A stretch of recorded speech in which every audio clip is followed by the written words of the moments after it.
ಬಾಗೇಪಲ್ಲಿ ಪಟ್ಟಣದ ಹೆಸರನ್ನ ಭಾಗ್ಯನಗರ, ಯಾಕಂದ್ರೆ ಪಲ್ಲಿ ಅನ್ನೋದು ಇದೆಯಲ್ಲ ತೆಲುಗು ಭಾಷೆ ಅದು.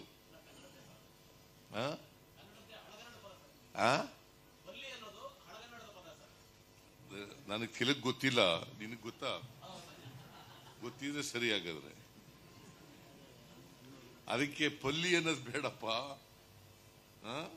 ನಮ್ಮ ಕಡೆ ಎಲ್ಲ ಹಲ್ಲಿ ಅನ್ನೋದಕ್ಕೆ ಪಲ್ಲಿ ಅಂತ ಕರಿತೀವಿ.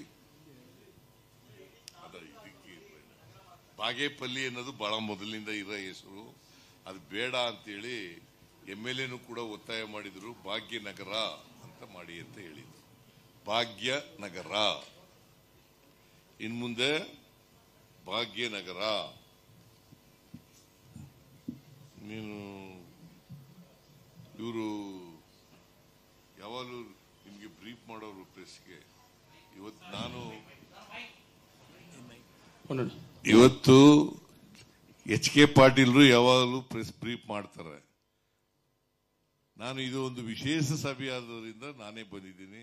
DK ಶಿವಕುಮಾರ್ ಬಂದಿದ್ದಾರೆ, HK ಪಾಟೀಲ್ ಬಂದಿದ್ದಾರೆ, ಪರಮೇಶ್ವರ್ ಬಂದಿದ್ದಾರೆ, ಮುನಿಯಪ್ಪ ಬಂದಿದ್ದಾರೆ, ಸುಧಾಕರ್ ಬಂದಿದ್ದಾರೆ, ಸುರೇಶ್ ಬಂದಿದ್ದಾರೆ, ನಮ್ಮ ಪ್ರದೀಪ್ MLA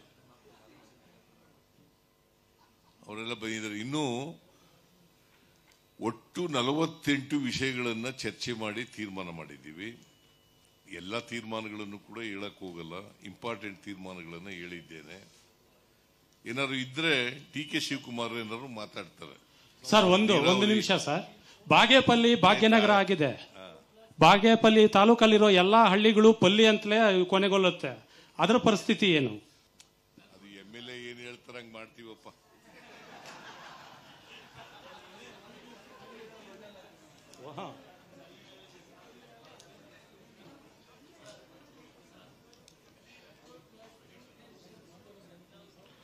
ಆಮೇಲೆ ಆಯ್ತು.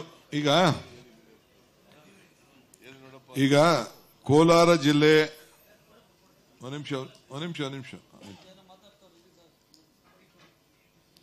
ಈಗ ಕೋಲಾರ ಜಿಲ್ಲೆ, ಕೋಲಾರ ತಾಲೂಕು, ಅಮಾನಿಕೆರೆ ಬೆಟ್ಟ, ಶಾಂತಿನಗರ ಮಧ್ಯ ಇದೆಲ್ಲ ಹೋಗುವಂಥದ್ದು. ಅಲ್ಲೂ ಕೂಡ ಸುಮಾರು 11 ಕೋಟಿ ರೂಪಾಯಿಲಿ ಅಲ್ಲೊಂದು ಕಾಮಗಾರಿಯನ್ನ ಕೋಲಾರ ಜಿಲ್ಲೆಯಲ್ಲಿ, ಕೋಲಾರ ತಾಲೂಕಲ್ಲಿ ತೆಗೆದುಕೊಂಡಿದ್ದೇವೆ.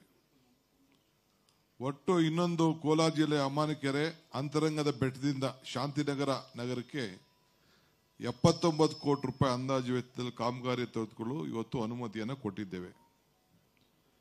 ಇವತ್ತು ಚಿಕ್ಕಬಳ್ಳಾಪುರ ಜಿಲ್ಲೆ ಬಾಗೇಪಲ್ಲಿ ತಾಲೂಕು ನಮ್ಮ MLA ಬಹಳ ಒತ್ತಡ ಇತ್ತು, ಅದಕ್ಕೂ ಮಾಡಿದ್ದೇವೆ. ಪಾತಪಾಳ್ಯ ಹೋಬಳಿಯ ಪಾತನಕೋಟೆ ಗ್ರಾಮದ ಗಂಟಲಮ್ಮ ಕಣಿವೆ ಮಲ್ಲಮ್ಮ ಅಡವೆಗೆ ಜಲಾಶಯ ನಿರ್ಮಾಣಕ್ಕೆ 189 ಕೋಟಿ ನಮ್ಮ ಜಲಸಂಪನ್ಮೂಲ ಇಲಾಖೆಯಿಂದ ಅದನ್ನ ಆಡಳಿತ ಅನುಮೋದನೆಯನ್ನ ಕೊಟ್ಟಿದ್ದೇವೆ. ಸೊ ಇಲ್ಲಿ ಚಿಕ್ಕಬಳ್ಳಾಪುರ ಜಿಲ್ಲೆ ಈ ನಂದಿ ಗಿರಿಧಾಮದಲ್ಲಿ ಹೋಟೆಲ್ ಮತ್ತು ಇತರೆ ಸೌಲಭ್ಯಗಳಿಗೆ 50 ಕೋಟಿ ರೂಪಾಯಿ ಇಲ್ಲಿ ಕೊಟ್ಟಿದ್ದೇವೆ. ಏಸಾಕೋಟೆಕ್ RO ವಾಟರ್ ಪ್ಯೂರಿಫೈರ್ಸ್ ಅಂತ ಹೇಳ್ಬಿಟ್ಟು ಹೋಲ್ಸೇಲ್ ದರದಲ್ಲಿ ಚಿಕ್ಕಬಳ್ಳಾಪುರದಲ್ಲಿ ಪ್ರಪ್ರಥಮ ಬಾರಿಗೆ 5,500ಕ್ಕೆ ವಾಟರ್ ಪ್ಯೂರಿಫೈರ್ ಲಭ್ಯ ಇದೆ. 5,500 ಇಲ್ಲಿ ನಮ್ಮ ಅಂಗಡಿಯಲ್ಲಿ RO UV UF TDS ಖಾಲಿ 5,500ಕ್ಕೆ ಬರುತ್ತೆ ನಮ್ಮ ಅಂಗಡಿಯಲ್ಲಿ. ಬನ್ನಿ. ನಮ್ಮ ಲೊಕೇಶನ್ ಬಂದು ಏಸಾಕೋಟೆಕ್ ಕೆನರಾ ಬ್ಯಾಂಕ್ ಆಪೋಸಿಟ್ ಅಲ್ಲಿ ಆಂಬೂರ್ ದಮ್ ಬಿರಿಯಾನಿ ಪಕ್ಕದ ರೋಡ್ ಅಲ್ಲಿ 2ನೇ ಅಂಗಡಿ ಬರುತ್ತೆ.